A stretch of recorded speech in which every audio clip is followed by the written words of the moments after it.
함께 보실 말씀은 창세기 4장 1절로 9절 말씀입니다.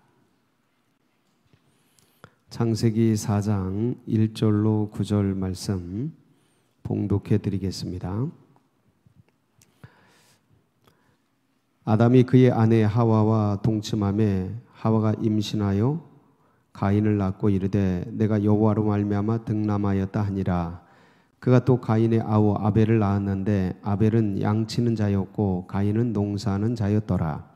세월이 지난 후에 가인은 땅의 소산으로 제물을 삼아 여호와께 드렸고 아벨은 자기도 양의 첫 새끼와 그 기름으로 드렸더니 여호와께서 아벨과 그의 제물은 받으셨으나 가인과 그의 제물은 받지 아니하신지라. 가인이 몹시 분하여 안색이 변하니 여호와께서 가인에게 이르시되 네가 분하여 함은 어찌 됨이며 안색이 변함은 어찌 됨이냐. 네가 선을 행하면 어찌 낯을 들지 못하겠느냐. 선을 행하지 아니하면 죄가 문에 엎드려 있느니라. 죄가 너를 원하나 너는 죄를 다스릴지니라. 가인이 그의 아우 아벨에게 말하고 그들이 들에 있을 때에 가인이 그의 아우 아벨을 쳐 죽이니라. 여호와께서 가인에게 이르시되 네 아우 아벨이 어디 있느냐. 그가 이르되 내가 알지 못하나이다. 내가 내 아우를 지키는 자니이까. 아멘. 오늘 낮에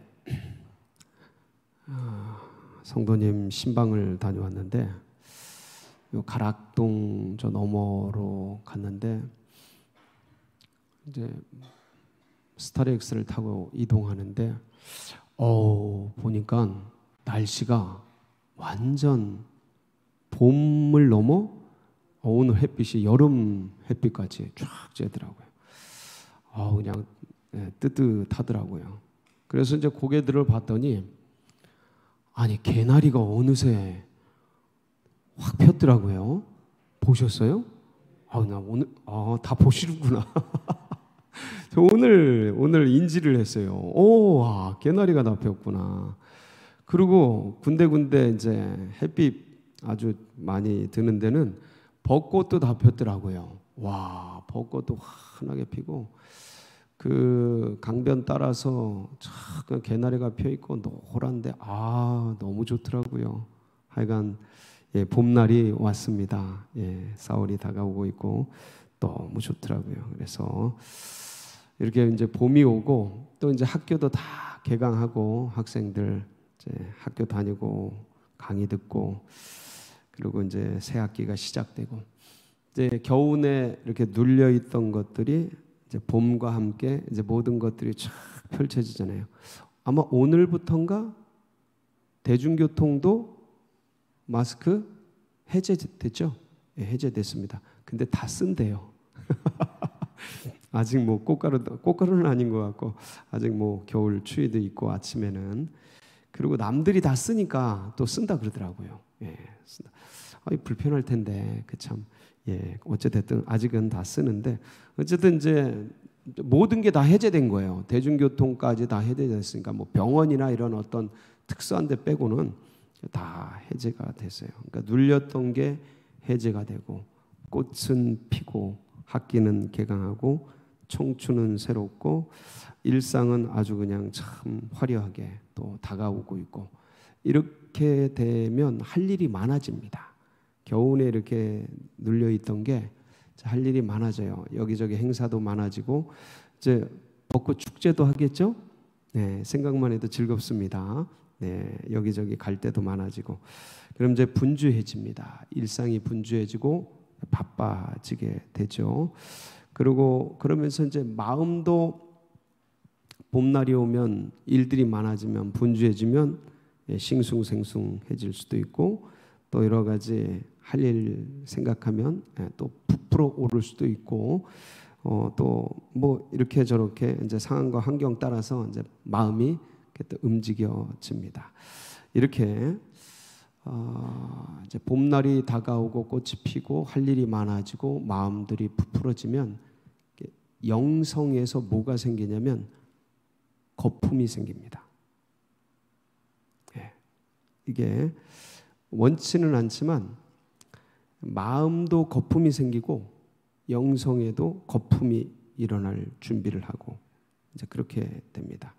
그래서 뭔가 기대가 이제 부풀어지고 또 이제 마음도 괜히 이제 높아지고 뭔가 그런 어떤 거품 같은 것들이 이제 생겨나고 이제 막 그렇게 됩니다. 원치는 않는데 희한하게 사람이라는 게 다 똑같아서 그렇게 비슷비슷하게 되어지죠. 이제 그것뿐만 아니라 우리가 이제 일상에서 일들이 많아지고 사건들이 많아지고 할 일들이 많이 생기면 거기서 이제 부딪히는 일들이 많이 생깁니다. 사람과 사람이 또 관계가 인간과 인간이 모이는 데는 그런 이제 부딪힘들이 많이 생기게 되죠. 그때 부풀어 오르는 가슴, 거품이 생기는 마음, 부딪히는 일상 속 관계와 관계 속에 충돌되는 그런 일들 속에 벌어지는 사건 속에서 내 마음을 어떻게 다스릴 건가? 내 마음이 어느 때는 부유한 것 때문에 흩어질 수 있고요. 어느 때는 곤란하고 고단하고 힘든 것 때문에 낙담되고 어려워질 수 있고 그렇습니다. 우로나 좌로나 어쨌든 흔들리는 게 우리의 마음이고 하루에도 이제 5만 가지 생각이 왔다 갔다 하면서 흔들어 놓는 게 이 심정인데 어떻게 그런 관계와 사건 속에서 아니면 내 마음이 부풀어 오르는 그런 속에서 마음을 다스릴 건가? 이게 우리 살아가는 삶 속에서 제일 중요한 화두 중에 하나입니다. 마음을 어떻게 다스릴 건가? 왜 그런 얘기도 있잖아요. 지킬 만한 것 중에 무릇 내 마음을 지키라. 이에서 생명이 그러니 남이니라. 그런 말씀이 있는데 마음을 어떻게 지킬 것인가? 그래서 마음을 지키고 마음을 다스리는 그 말씀 중에 가장 먼저 우리가 봐야 될 말씀이 오늘 본문입니다. 오늘 본문이에요. 그래서 오늘은 어떤 예배론 이런 것들을 나눌 것이 아니고 마음을 어떻게 다스릴 건가, 어떻게 통제할 건가에 대한 부분을 함께 같이 나눌 때에 여러분들 이 새봄에 또 여러 가지 할 일 많은 이때에 우리 심정을 주님께 잘 다스려서 주님께 영광 돌리고 또 칭찬받는 그런 복된 성도님들 다 되시기를 축복합니다. 오늘 말씀을 보면 가인과 아벨의 제사 얘기죠. 가인과 아벨의 제사 얘기인데 중요한 게 있습니다. 둘 다 주님께 뭐 하는 사람들이에요? 둘 다 제사를 드리는 사람들이에요. 그러니까 엄마 아버지가 아담과 하와가 하나님을 아는 사람들이잖아요. 하나님을 아는 사람들이에요. 그러니까 가인과 아벨도 하나님께 제사를 드려요. 지금으로 말하면 예배를 드리는 사람들이죠. 그렇죠? 예배를 드리는 사람들이었습니다. 자, 그런데 이 예배를 드릴 때 오늘 보면 가인의 예배는 받아야 안 받으셔요? 안 받습니다. 아벨의 예배, 아벨의 제사는 받아들이죠. 근데 여기 보면 가인은 뭐를 드리냐면 3절에 보면 땅의 소산으로 제물을 드려요. 그렇죠? 한번 3절 보실까요? 오늘 본문 시작. 세월이 지난 후에 가인은 땅의 소나로 제물을 삼아 여호와께 드렸고 4절 아벨은요? 아벨은 자기도 양의 첫 새끼와 그 기름으로 드렸더니 여호와께서 아벨과 그의 제물은 받으셨어요. 자, 제가 질문 하나 드리겠습니다. 가인은 땅의 소산으로 제물을 드렸어요. 제사를 그렇게 드렸습니다. 아벨은 양의 첫 새끼와 그 기름으로 드렸습니다. 가인이 드린 게 땅의 소산, 뭐 어떤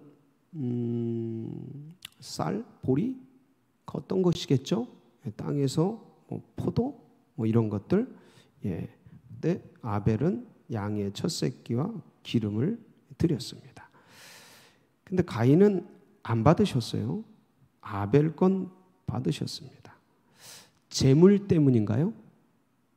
제 질문입니다. 가인이 드린 제물은 땅의 소산이기 때문에 안 받으셨는 건가요? 아벨의 제물은 양과 그 양의 첫 새끼와 기름을 드렸기 때문에 받으신 건가요? 제물 문제 때문에 받고 안 받고 하셨을까요? 여러분 어떠셔요? 예, 이게 제물 때문에 그렇지는 않습니다. 전에 저희가 어릴 때는 이거를 배울 때 아벨은 양의 첫 새끼와 그 기름으로 드려서 피의 제사를 드렸기 때문에 하나님이 받으셨고, 가인은 피제사를 드리지 않았기 때문에 안 받으셨다, 이런 해석을 듣고 자랐습니다. 그러니까 제물에 따라서 받고 안 받고 하였다라는 거죠, 결국은. 근데 절대 그거 아닙니다. 제가 여러 번 누차 말씀을 드렸을 겁니다. 제물 때문이 아닙니다. 뭐 때문에 주님이 가인 예물은 안 받으셨나요? 예배는 뭐로 드리는 겁니까? 제물로 드립니까? 인격으로 드립니까? 그게 중요한 거예요. 인격. 인격이라는 건 뭐냐면 자세와 태도를 얘기합니다. 자세와 태도. 그러니까 어떤 화려하고 비싼 것, 뭐 싸고 천한 것, 이런 것들이 중요한 게 아니고, 그러니까 자기가 가지고 있는 그 무엇이든 간에 정성껏 준비해서 주님을 기쁘시게 하기 위해서 드리려고 하는 그 자세와 태도가 굉장히 중요한 겁니다. 그러니까 예배는 뭐로 드리는 거예요? 신령과 진정으로. 제물이 아닙니다. 제물은 뒤에 따라오는 거예요. 그러니까 인격으로 사람이 드려지는 거지 제물이 드려지는 게 아니에요. 이 제물은 사람의 인격, 나의 정성, 나의 영을 담은 그릇이에요. 그릇. 본질은 사람의 인격입니다. 그래서 사무엘상 15장 22절 23절에 보면 그 제사에 대한 아주 참 기가 막힌 얘기가 나오죠. 한번 보실까요? 예, 시작. 사무엘이 이르되 여호와께서 번제와 다른 제사를, 자, 번제와 뭐요? 제사 얘기예요. 제사. 근데 그의 목소리를 청종하는 것을 좋아하신 같이 좋아하시겠. 그러니까 목소리를 청종하는 게 좋다는 거예요? 번제와 다른 제사가 좋다는 거예요? 주님은 청종하는 게 좋으시다라는 뜻입니다. 이거는 예. 그래서 좋아하시겠. 순종이 뭐보다 나아요? 제사보다 낫고, 듣는 것이 순종의, 그러니까 순종, 듣는 것, 이게 뭐냐면 자세와 태도예요. 그 제사나 어떤 제물이나 예배, 이것보다 이 사람의 인격, 그것이 훨씬 더 중요하다는 거예요. 그래서 이걸 신약적으로 예수님이 사마리아 여인에게 그렇게 얘기를 하죠. 요한복음 4장 23절 24절에 보면 이렇게 얘기를 하시죠. 다 같이 있습니다. 시작. 아버지께 참되게 예배하는 자들은 영과 진리로 예배할 때가 오나니 곧 이때라. 아버지께서는 자기에게 이렇게 예배하는 자들을 찾으시느니라. 하나님은 영이시니 예배하는 자가 영과 진리로 예배할지니라. 그러니까 장소나 어떤 시간이 아니고 뭐와 뭐로요? 영과 진리로. 예, 영과 진리. 저게 이제 성령과 말씀으로 진리로 이렇게 해석이 되는데 결국은 뭐냐면 진심으로 이 소리예요. 전심으로, 진심으로, 정성을 다해 이 소리죠. 예, 영과 영이 통하도록 전심으로 이 말씀입니다. 그래서 그렇게 이제 제사를 드려야 되는데 가인이 전혀 그렇지를 않았어요. 자, 가인이 왜 그걸 알 수 있냐면 한번 5절 6절 한번 보겠습니다. 5절 6절 시작. 가인과 그의 제물은 받지 아니하신지라. 가인이 몹시 분하여 안색이 변하니 여호와께서 가인에게 이르시되 네게 분하여 함은 어찌 됨이며 안색이 변함은 어찌 됨이냐.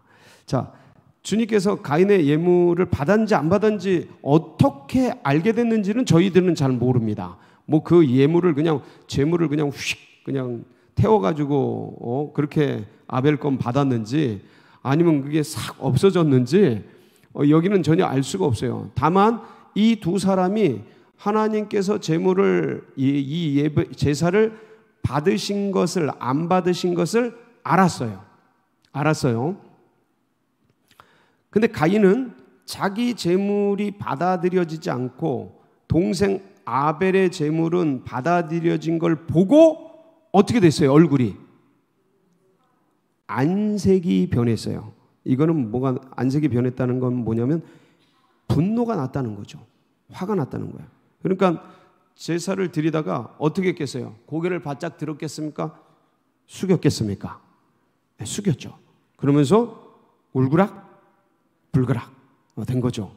자, 근데 이 마음이, 그러니까 내 제물을 안 받아줬다고 하나님께 대해서 울그락 불그락하고 동생 건 받았다고 동생에 대해서 울그락 불그락한 이 마음 자세가 어떤 거예요? 하나님 앞에 이 마음 자세가 어떤 거예요? 이거는 가져서는 안 될 자세죠. 예? 이거는 이런 자세와 태도는 도무지 정상적이지 않은 거죠. 지금 뭔가 일탈된 거죠. 그러니까 기본적인 예배자로서 하나님 앞에 선자로서 일탈된 거죠. 뭐 이런 거죠. 감히 내 제사를 안 받아? 네가 뭔데? 이거죠. 화를 내는 거는 높은 지존자로서 나의 예배 대상으로서 인정하는 게 아니고 내가 드리면 뭐 해야지? 받아야지. 이런 자세인 거죠. 굉장히 높은 자세예요. 가인 자세가. 지금 그러니까 주님께서 이걸 안 받으시니까 바로 화가 나는 거죠. 어떻게 내 제사를 안 받아? 동생 걸 받아? 내 걸 안 받고? 이게 정상이야? 이런 거예요. 굉장히 고압적이고 굉장히 높은 마음이고 겸손이라고는 찾아볼 수가 없는 그런 이제 마음인 것이지요. 이렇게 해서 문제가 생겼어요. 문제가 생겨버렸어요. 그래서 이제 일이 생겨버렸어요. 울그락 불그락하고 막 이러고 있어요. 그래서 그걸 주님이 아셨어요? 몰랐어요? 아셨습니다. 자, 그래서 7절에 말을 하죠. 말씀을 하십니다. 시작. 네가 선을 행하면 어찌 낯을 들지 못하겠느냐? 선을 행하지 아니하면 죄가 문에 엎드려 있느니라. 죄가 너를 원하나 너는 죄를 다스릴지니라. 자, 네가 선을 행하면 어찌 낯을 들지 못하겠느냐? 지금 낯을 이제 숙인 거예요. 숙이고 화를 내고 있는 거예요. 분노하고 있는 거예요. 그러니까 이게 네가 선을 행하면 이게 무슨 말이야? 네가 지금 선한 마음, 선한 자리에 있다면 네가 어찌 낯을 들지 못하겠느냐? 어찌 분노하고 있겠느냐 이거예요. 네 마음이 지금 선한 상태가 아니다라는 거죠. 지금 반문하는 거죠. 예? 네가 어떻게 그럴 수 있겠느냐? 자, 그러면 선을 행하지 않으면, 네 마음이 선하지 않으면, 네가 지금 선을 의지하지 않으면 뭐에 있는 거예요? 선에 있지 않으면 뭐에 있는 거예요? 죄가 있는 거예요. 죄, 악에 있는 것이죠. 그래서 지금 네가 선이 없는 상태에 있지 않느냐? 지금 죄가 문에 어떻게 있어요? 한번 7절 띄워주실까요? 죄가 문에 어떻게 있어요? 엎드려 있는. 이 엎드려 있다, 죄가 문에 엎드려 있다라는 건 뭐냐면 저 문은 마음의 문이거든요. 이 가인의 마음의 문이에요. 그 마음의 문에 엎드려 있다라는 건 맹수가 사자나 호랑이나 이런 맹수가 먹이를 잡기 위해서 딱 엎드려 있는 거예요. 먹이를 채기 위해서 딱 엎드려. 그 자세 아시죠? 동물의 왕국 같은 거 보면 딱 엎드려 가지고 딱 노리면서 딱 덮치기 위해서. 지금 이 가인의 마음을 죄가 딱 노리고 있다가 덮치기 위해서 지금 노리고 있는 중이에요. 엎드려 있는 거예요. 그러고 있는 거예요. 자, 그러니까 너 지금 그런 상태야. 네가 지금 울그락불그락 하고 있구나. 어떻게 이럴 수가 있어? 아니, 어떻게 나를 이렇게 무시해? 아니, 어떻게 이렇게 하느니? 동생 조금 받고 내 건 안 받고 어떻게 이럴 수 있어? 지금 마음이 타오르고 있는 거예요. 상황이 타오르고 있는 거예요. 지금 불쾌한 거예요. 분노가 일어나는 거예요. 그 감정에 확 휩싸여 버린 거예요.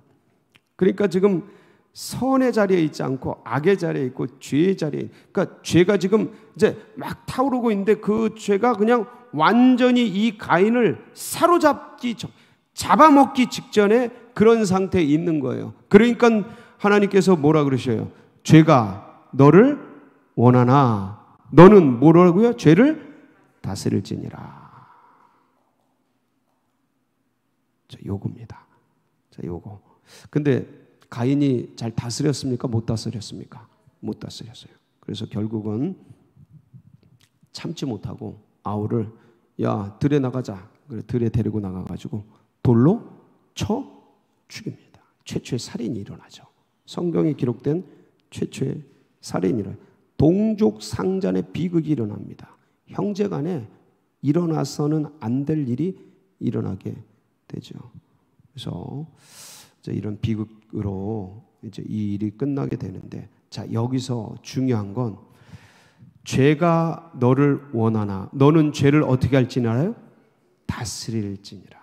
자, 주님이 인간에게 주신 최초의 능력이 뭘까요? 창세기 1장 26절로 28절을 보면 인간을 지은 목적이 있어요. 인간을 지은 목적. 자, 그러면 인간을 지은 목적이라 하면 창조주 하나님께서 인간에게 그것을 하게끔 하는 뭘 주신 거예요? 능력을 주신 거죠. 본능적인 능력이에요, 이게. 1장 26절로 28절에 한번 보실까요? 시작. 하나님이 이르시되 우리의 형상을 따라 우리의 모양대로 우리가 사람을 만들고 그들로 바다와 물고기와 하늘의 새와 가축과 온 땅과 땅에 기는 모든 것을 자, 뭐 하게 하자? 다스리게 하자.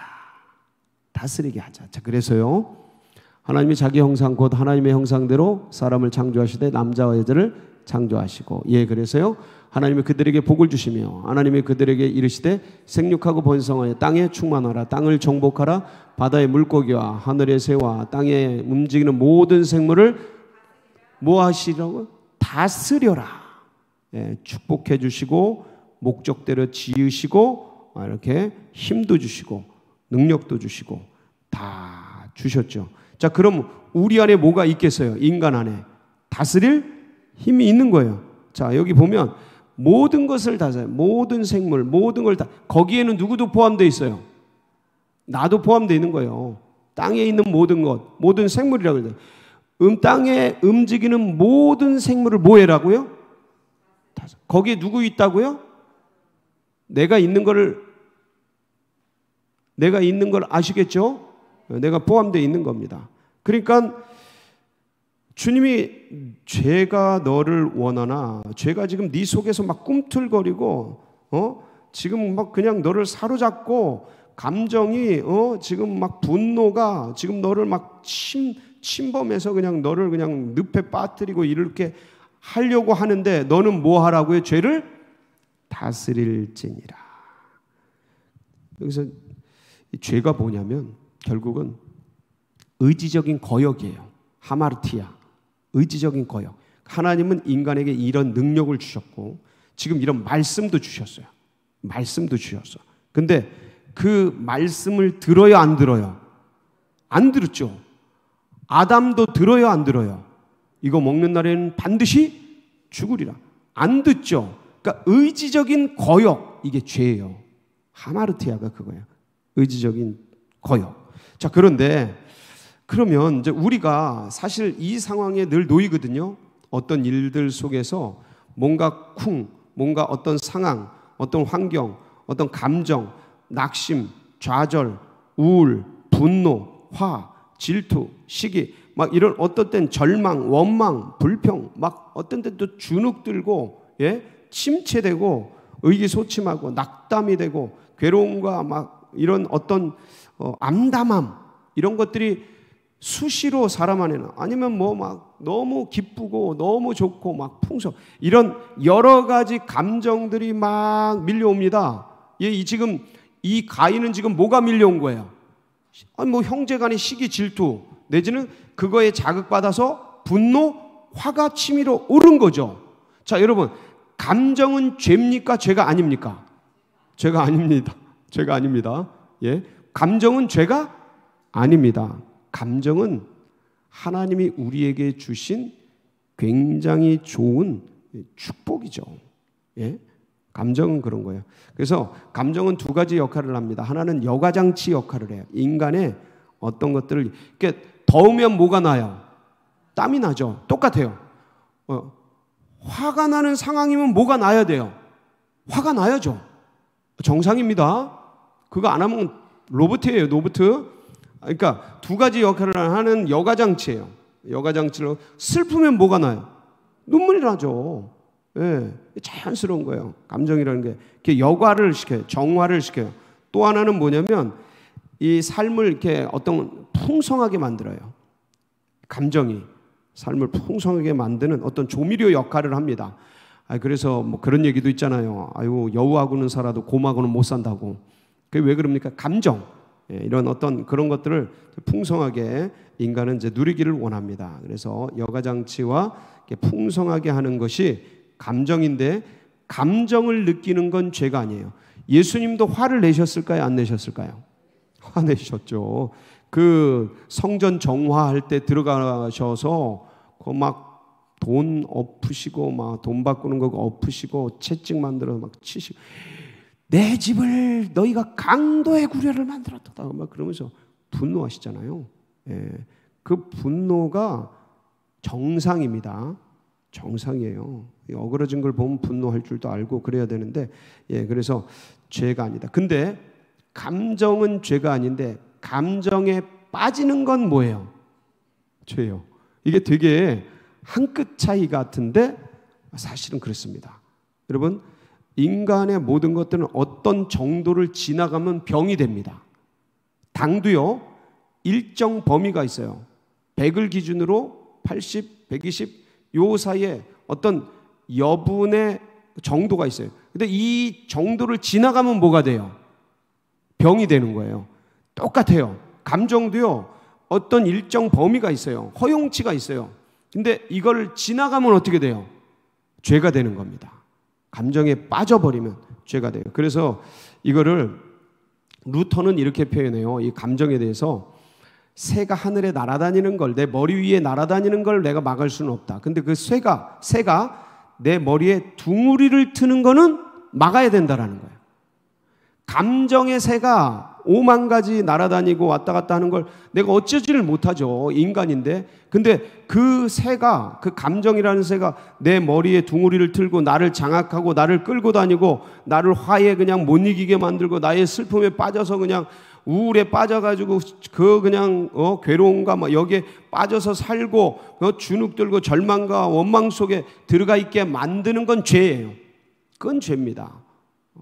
그래서 어떻게 그렇게 안 할 수가 있을까? 야고보서 1장 14절 15절에 보면 거기 과정이 나와 있어요. 한번 보실까요? 시작. 오직 각 사람이 시험을 받는 것은 자기 욕심에 끌려 미혹됨이니 욕심이 잉태한즉 죄를 낳고 죄가 장성한즉 사망을. 이게 뭐냐면 욕심이 잉태를 한다는 게, 욕심이라는 마음이 뭐예요? 자라난다라는 거예요. 그러니까 욕심에 빠지는 거예요. 빠지는 게 뭐라고요? 죄라고요. 욕심, 욕구. 여러분, 욕심과 욕구가 죄입니까? 아닙니까? 죄가 아니에요. 여러분, 어떻게 욕심 없이 삽니까? 혹시 우리 성도님들은 욕구가 없으세요?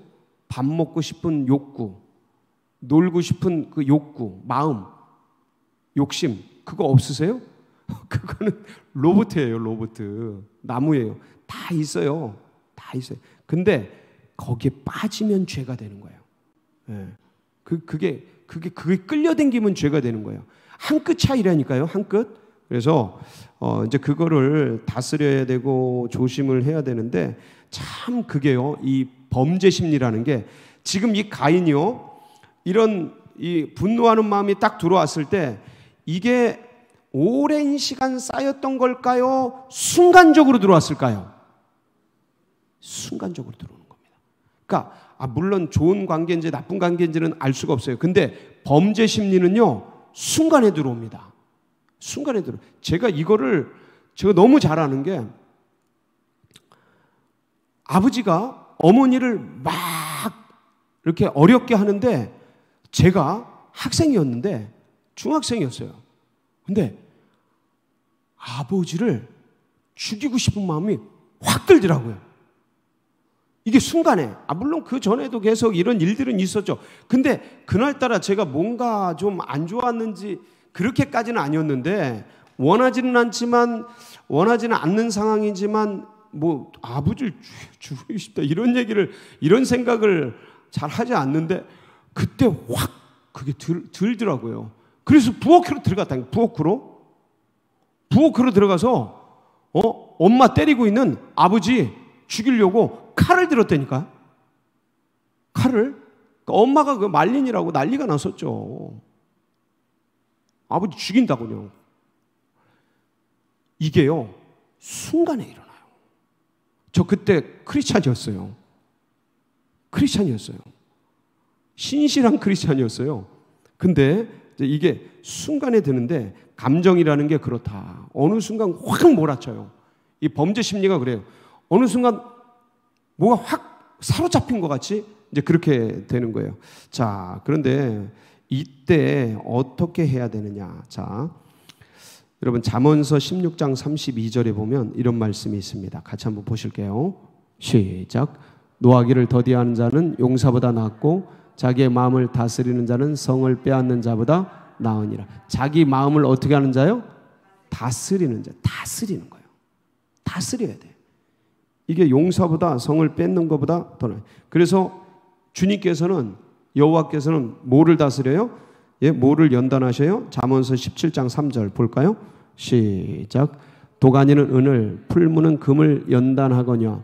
여호와는 뭐를 연단하셔요? 그래서 어떤 상황 정도의 화를 내지 않고, 어떤 정도의 원망하지 않고, 이런 걸 연단을 하셔요.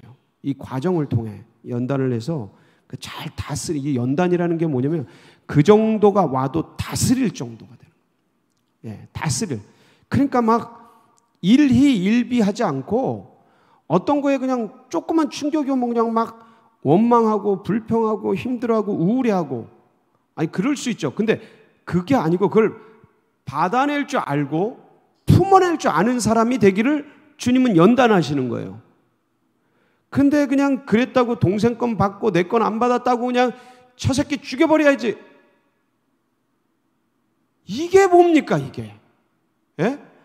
아니 나를 돌아보고 내가 뭘 잘못했나, 하나님이 내 제사를 안 받으시다니 내가 뭔가 문제가 있나 보다, 자기를 돌아보고 자기 어떤 재물이 뭔가 정성이 부족했나 보다, 내 마음이 부족했나 보다, 이걸 돌아봐야지. 어떻게 하나님을 대해서 원망을 갖고 동생을 때려 죽일 생각을 하고. 이게 뭐예요? 연단이 안 된 거예요. 어떤 일에 꽝 부딪혔을 때 그 일에 그냥 흔들려 버리고, 그 일이 어려워 버리고, 그 사람을 어떻게 씁니까? 어떻게 써요? 사람과 사람이 부딪히는 일들이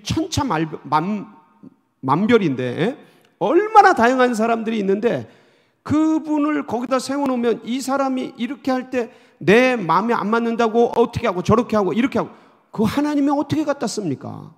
사람도 못 써요. 사람도 일을 하지만 일은 결국 사람이 하고, 사람과 사람의 그 어떤 관계 속에서 일들이 이루어지기 때문에 결국 사람은요, 이 일들을 받아낼 사람을 채용하는 거지 일을 하는 게 아니에요. 결국 사람을 세우는 거지. 그러니까 주님이 사람 하나 쓰려고 마음을 연단하고 심정을 연단하는데, 아니 어떻게 해야 그러면 이 상황 속에서 이 일들을 견뎌내고 다스려갈 수 있는가? 여러분, 제가 딱 세 가지만 얘기 드릴게요. 세 가지. 첫 번째, 그런 감정적, 상황적 어려움 속에 있을 때 그 자리를 어떻게 한다요? 피한다. 여러분, 이거는요 진짜 불문율입니다. 불문율. 어떻게 피합니까? 에이, 그리고 피합니까? 그게 아니고, 저 잠시만요. 화장실 다녀오겠습니다. 부부관계든 부자관계든 부모와 자녀관계든 열이 팍 나고 아니면 내 마음에 어렵고 아니면 우울감이 갑자기 확 들어오고 그 장소를 피해야 됩니다. 이거는 상담이나 어떤 심리적으로 과학적으로 정확하게 맞는 거예요. 그 상황 속에 있으면 안 돼요. 왜냐하면 거기서 지금 뭔가 돌발됐기 때문에 그 상황을 피해야 됩니다. 꼭 그렇게 하시는 게 정말 좋습니다. 첫 번째, 그 상황을 피해라. 그래서 자리를 이동해라. 그 감정을 제어해야 돼요. 그 상황을 바꿔주면 어느 정도 심정이 안정이 되고 좀 괜찮아집니다. 자리를 피하면 분위기가 전환이 되니까. 그래서 이제 머리도 자르러 가고 자매들 뭐 미장원도 가고 영화관도 가고 그러는 겁니다. 기분을 전환하기 위해서. 일단은 그 자리를 피하세요. 부부 싸움이 났다. 일단 자기야 잠깐만, 내가 갑자기 급한 일이 있어서 그러는데 그 자리를 피하세요. 예? 애들하고 싸움이 났다. 그냥 막 어떻게 아버지한테 이럴 수가, 그러지 마시고요. 잠깐만 얘야 잠깐만, 그리고 자리를 피하세요. 동료 간에 싸움이 났다. 뭐가 있어, 감정이 확 뭐가 돌았어. 잠깐만, 그리고 잠깐만 나 화장실 좀 다녀올게. 그리고 피하세요. 일단 피하세요. 자리를 뜨세요. 분위기를 전환하세요. 이게 여러분을 살리는 겁니다. 일단 그렇게 하면 살아요. 두 번째, 누구의 이름을 부르세요? 예수 그리스도의 이름을 부르세요. 자리를 피해서. 이게 마음에 뭐 별 복잡한 생각이 다 들잖아요. 나를 무시하는 건가, 억울하다, 괴롭다, 야 내가 쓰레기인가, 내가 이렇게 못났나, 하여간 뭐 별 감정이 다 일어나는데 그런 감정이 자리를 피해서 그런 곳에서 예수의 이름을, 예수님 도와주세요. 예수의 이름을 부르면 놀랍게, 예수의 이름을 부르는 건 뭐냐면 내 감정을 예수님의 이름 앞에 드러내는 거거든요. 그러면 참 신기한 건 예수님의 이름에 뭐가 있어요? 능력이 있습니다. 아멘이십니까? 이게 신비한 능력이에요. 이건 제가 너무너무 많이 체험하면서 진짜 신기함을 너무 많이 경험하는데, 요한복음 14장 14절에 보면 이런 말씀이 있죠. 시작. 내 이름으로 무엇이든지 내게 구하면 내가 행하리라. 시행하는 거죠. 16장 24절 요한복음 시작. 지금까지는 너희가 내 이름으로 아무것도 구하지 아니하였으나 구하라. 그리하면 받으리니 너희 기쁨이 충만하리라. 그러니까 내 이름으로, 예수 그리스도의 이름이에요. 자, 빌립보서 4장 6절로 7절 시작. 아무것도 염려하지 말고 다만 모든 일에 기도와 간구로 너희 구할 것을 감사함으로 하나님께 아뢰라. 그리하면 모든 지각에 뛰어난 하나님의 평강이 그리스도 예수 안에서 너희 뭐와 뭐를 지켜요? 마음과 생각을 지켜요. 기가 막힌 것 말씀 한 가지 더 드릴게요. 빌립보서 4장 4절로 4장 6절로 7절. 6절로 7절. 금방 했잖아요. 이거 아닌데. 가만 있어봐. 빌립보서 2장 9절로 11절. 여러분 이건 꼭 기억하세요. 2장 9절로 11절. 시작. 이러므로 하나님이 그를 지극히 높여 모든 이름 위에 뛰어난 이름을 주사 하늘에 있는 자들과 땅에 있는 자들과 땅 아래에 있는 자들로 모든 무릎을 예수의 이름에 꿇게 하시고 모든 입으로 예수 그리스도를 주라 시인하여 하나님 아버지께 영광을 돌리게 하셨느니라. 9절 보면요. 9절에 보면 이러므로 하나님이, 그러니까 하나님께서 십자가를 지시고 예수 그리스도께서 돌아가셨잖아요. 그래서 하나님이 결과적으로 그를 지극히 높여 모든 이름 위에 뛰어난 뭘 주셨어요? 예수 그리스도의 이름이 모든 이름보다 뛰어난 이름을 주셔요. 그래서 이 뛰어난 이름에 능력이 있는데 그게 뭐냐면 10절이에요. 하늘에 있는 자들, 영에 속한 자들이죠. 영계. 땅에 있는 자들, 모든 육체요, 모든 것들, 땅 아래에 있는 것들, 하여간 음부에 속해 있는 모든 것들, 모든 자들로 모든 무릎을 어디에 꿇게 하셨어요? 나도 꿇습니까? 나도? 예수 이름에 꿇습니까? 내 감정도 꿇습니까? 예수 이름에 그런 능력이 있어요. 그래서 정말 괴롭고 우울하고 답답하고 심란하고 억울하고 미쳐버리겠고 화가 나고 도무지 어쩌질 못하고 막 그렇게 감정이 요동칠 때 조용히 자리를 피해서 누구의 저 아들놈이 나를 무시하는 거야? 뭐 저 아내가 남편이 나를 무시하는 거야? 뭐야? 막 화가 나고 마지막 극단적인 언어를 쏟아내고 싶잖아요. 그럴 때 그때 그 자리에 있지 말아라. 그러면 끝장나는 거예요. 서로 간에 안 좋은 거예요. 그 마지막 단어까지 내뱉으면 그건 서로를 파괴하는 거예요. 원수가 좋아하는 거예요.